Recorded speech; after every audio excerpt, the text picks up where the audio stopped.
In the long run, it's going to help you save your house, and it's going to wake you up. A second kitchen fire in Coon Rapids in a week. The tools firefighters say could help protect your life and property. Plus, honoring officers killed in the line of duty during National Police Week. But first, these roads are getting beat up. Road construction season officially begins in Coon Rapids. That tops CTN News for this Friday, May 20th, 2016. Thanks for joining us. Crews have been tearing up streets throughout Coon Rapids, but fortunately, traffic is still moving its way through without too many detours. Current projects include Evergreen and Mississippi Boulevards, along with Zion Street. CTN's Joe Nelson joins us now with more on what's happening around town. Joe?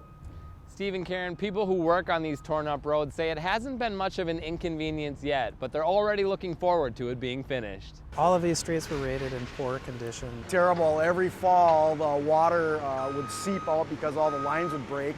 Potholes everywhere. They wouldn't come out and patch them. And so this is a real needed plus for Coon Rapids to spruce up the industrial area. Every year, Coon Rapids Public Works and Engineering staff look at which roads are crumbling and in need of repairs. This week, crews got to work throughout town with more projects on the way. We're completely reconstructing the road surface, grinding up the existing asphalt, replacing damaged curb and gutter. Any valves, hydrants, or water main that needs to be replaced will be replaced. Tim Olson, a salesman at DMAR Signs on 93rd Avenue, says the construction has yet to hurt the commutes of his customers or coworkers. They got it well under control. They got all the lanes marked. The traffic moves really nice during rush hour, which is fantastic. Coon Rapids Assistant City Engineer Mark Hansen says with good weather and drivers' cooperation, the season will go by smoothly. If they can take alternate routes, if they don't live right along the corridor and they have the option of taking another route, that's the most practical thing to do. But for the most part, the roads are passable. They just are going to have to be more patient. They'll be congested. The projects are paid for through the gas tax and assessments to property owners.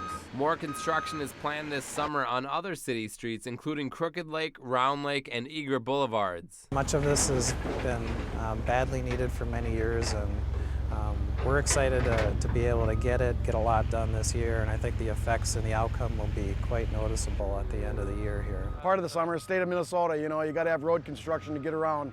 And that's part of the deal. It's frozen all winter long. Summer, you better fix them. The Zion, Mississippi Boulevard, and Evergreen Boulevard projects are expected to be completed by early July. Steve and Karen? All right, we'll have a lot of patience. Thanks. With just days to go in the 2016 legislative session, a bonding bill remains in doubt. Both the Republican-controlled House and DFL-controlled Senate included funding for a bridge over the railroad tracks on Hanson Boulevard in their proposals, but the bills failed to pass in either chamber. A conference committee has been called this weekend to see if both sides can come to some sort of agreement on a bonding bill, but it remains unclear what projects would be included. The legislature must adjourn by midnight Monday. A big celebration was held earlier today to mark the completion of a major interchange project in the city of Ramsey. Local dignitaries, along with Lieutenant Governor Tina Smith and U.S. Senator Amy Klobuchar, gathered this morning to kick off the Greater Minnesota Gateway Project. The first step is the recent completion of the Armstrong Boulevard and Highway 10 interchange. There are several more big projects on the list, including interchanges at Fair Oak Avenue, Ramsey Boulevard, and Sunfish Lake Boulevard, along with a third lane from Hanson Boulevard to Round Lake Boulevard here in Coon Rapids. The assistant Anoka County engineer has been honored for his work on the Armstrong Boulevard and Highway 10 interchange. Andrew Witter has been named Project Manager of the Year by the National Association of County Engineers.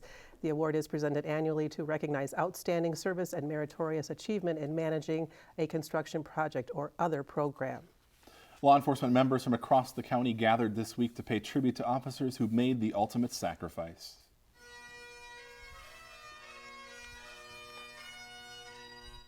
Dozens of people gathered at the Anoka County Government Center Wednesday for the annual Law Enforcement Memorial Service. Officials read off the names of all Anoka County officers killed in the line of duty, while family members placed a rose in honor of their loved one on a wreath. Today, we come together as a profession, as a family, and as a community to give thanks for the kind-hearted individuals who willingly accepted the call to serve and protect others, even at the risk and sometimes the cost of their own lives. Last year, 123 peace officers were killed in the line of duty in the U.S. This week, their names are being added to the more than 20,000 on a wall at the National Law Enforcement Officers Memorial in Washington, D.C. Coon Rapids firefighters were recently called out to the second kitchen fire in a week. Luckily, both fires were contained thanks to some inexpensive fire tools. CTN's Jordan Rylance has more on what you can do to save your home and possibly your lives in the case of a fire. And this hangs right below above the stove and the kitchen hood. This affordable stovetop fire stop saved this apartment from going up in flames. This is what the people had in the apartment last night that had a unattended cooking fire.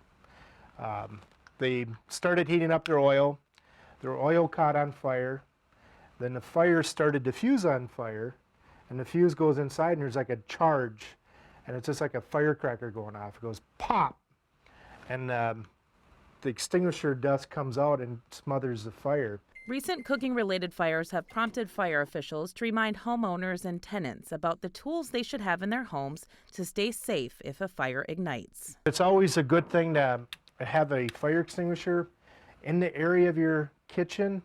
You don't want it next to your stove because that's most likely where the problem's going to be. So you want to have it away from your stove, like in a pantry. Smoking-related fires are also on the rise. Smokers should remember to properly dispose of their cigarettes in order to avoid accidental fires. If you're a smoker, make sure you have a metal bucket with sand and water in there, and make sure you extinguish your cigarette butt in the sand and water. About 90% of house fires are preventable simply by practicing common sense, especially while cooking. You have to stay with your pan. You can't leave your kitchen. Jordan Rylance, CTN News. Now, along with fire extinguishers and stovetop fire stops, every resident should also have working smoke detectors. You can purchase those locally at Ace Hardware or online. Some local seniors thanked the fire department with a special meal on Wednesday evening. The firefighters took turns on their shifts coming in for a potluck dinner at Margaret Place Senior Apartments. Organizers say the appreciation dinner was a small way to thank firefighters for all that they do. Filings for public office opened this week. Locally, there's 4 city council seats and 4 county commissioner seats up for re-election. So far in Ward 1, Dale Cook and Jerry Pierce have filed for office. In Ward 2, no candidates have filed. In Ward 4, Phil Rosar has filed. And for the at-large, incumbent Steve Wells has filed. Turning to the Anoka County Board, all the incumbents have filed, including Matt Look, Julie Brosted, Robin West, and Rhonda Sivaraja.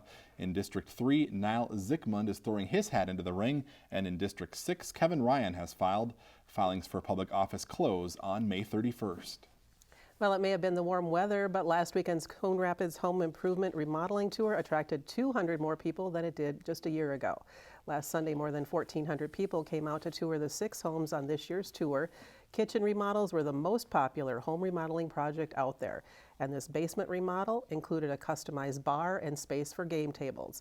The tour helps people to get their own remodeling ideas into motion. Well, now that we're empty nesters and we are seeing more and more, like when our children have bought homes that they're newer homes, or they are homes that have been remodeled when they bought them, and we're seeing things that we like, and we would like to have those in our home as well. Since the Home for Generations 2 program started in May of 2013, about 160 homeowners have applied for the program, and about 50 of those have either started or finished their remodeling work. The National Sports Center in Blaine is working on an addition of its own. The Minnesota Amateur Sports Commission recently finalized a lease agreement with the Metropolitan Airports Commission to acquire 49 acres of multi-use fields just east of the Sports Center. The parcel, next to the Schwann Super Rink parking lot, includes 10 multi-use fields and 4 softball fields, some of which have lighting. The Blaine Soccer Club has been the primary user of the fields and will continue to be. The fields will also be used for several tournaments, including the Schwann's USA Cup in the summer. The Movies in the Park series returns this summer for the 5th straight year. The family-friendly film Inside Out will be shown on a large screen at the Coon Rapids Soccer Complex on Friday, May 27th, beginning around 8:30 p.m. Just bring a lawn chair or a blanket. Prior to the free movie, there will be kids' activities and food for sale. That begins at 6:30. You can also enjoy inflatable bouncers, balloon art, and face painting for a small fee. The event is sponsored by the city and the Coon Rapids Community Strength Foundation. That sounds like a lot of fun. Yeah, they get a pretty good turnout. I know like 500-600 people, so that's pretty good. Don't forget your lawn chairs. All right, thanks for watching. We'll see you back here again next week.